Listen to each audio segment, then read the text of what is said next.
Alors, connaissez-vous l'expression sans queue ni tête? Est-ce que cela vous dit quelque chose?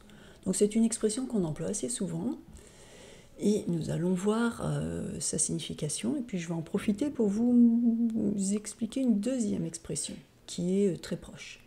Alors sans queue ni tête, alors attention, si vous détestez les serpents, je vais vous montrer un serpent. Oups! Alors, voilà un serpent. Donc on a un serpent, hein, un serpent. Imaginez que ce serpent, eh bien ici, on enlève la tête, et ici, on enlève la queue.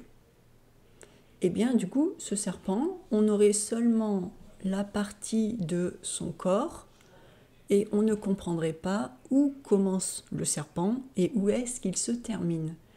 Donc, c'est vraiment cette idée de quelque chose sans queue ni tête. On imagine juste le corps du serpent, et on ne sait pas dans quel sens ça fonctionne. Et donc, cette expression est utilisée pour parler de quelque chose qui n'a aucun sens, quelque chose qu'on ne comprend pas. Voilà, quelque chose qui n'a pas de sens, et on parle très souvent d'une histoire sans queue ni tête. Donc voilà quelques exemples. Il m'a raconté une histoire sans queue ni tête, je n'ai rien compris. Voilà. Il a parlé, mais ça n'avait aucun sens. Je ne sais pas où était le début, je ne sais pas où était la fin, rien compris. Son discours est vraiment sans queue ni tête. Donc c'est l'idée que c'est mal organisé, il n'y a aucune construction, on ne comprend pas pourquoi il parle de ça à ce moment-là, on ne comprend rien. Le scénario de ce film est sans queue ni tête. Dommage. Ah oui, c'est un bon film, j'aime bien les acteurs, mais franchement le scénario n'a ni queue ni tête. C'est un roman sans queue ni tête, c'est absurde. Donc c'est vraiment cette idée que on lit, on écoute, on regarde et on ne comprend rien. On ne comprend pas où est le début. On ne comprend pas pourquoi on parle de cette chose à ce moment et on ne comprend pas où on va, on ne comprend pas où est la fin. Sans queue ni tête. Et cela m'a fait penser à une autre expression que nous avons et qui est passer du coq à l'âne. Alors, passer du coq à l'âne, est-ce que vous connaissez? Voilà un joli coq. Chouette, hein?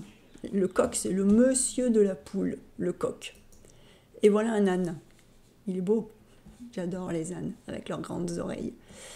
Donc, nous avons un coq et nous avons un âne. Et quand on passe du coq à l'âne, eh bien, c'est un petit peu comme sans queue ni tête.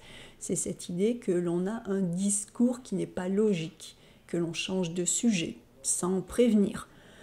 Sans qu'il y ait de cohérence. Donc c'est vraiment cette idée de dire quelque chose qui n'a pas vraiment de sens. Donc passer du coq à l'âne, c'est constamment changer de sujet et faire un récit difficile à suivre. Donc je vous donne comme exemple, il n'a pas arrêté de passer du coq à l'âne, je n'ai rien compris. Et on pourrait ajouter, c'était sans queue ni tête. Arrête de passer du coq à l'âne, c'est infernal. Ce film passe du coq à l'âne et est difficile à suivre au final. Donc passer du coq à l'âne, c'est l'étape juste avant d'être sans queue ni tête. Mais c'est pas loin. Donc on commence, on passe du coq à l'âne, et à force de passer du coq à l'âne, parfois ça devient sans queue ni tête. Donc voilà pour ces deux expressions qui signifient ne pas avoir de sens, ne pas être logique, ne pas être cohérent. Sans queue ni tête est plus fort, c'est que vraiment on ne comprend rien.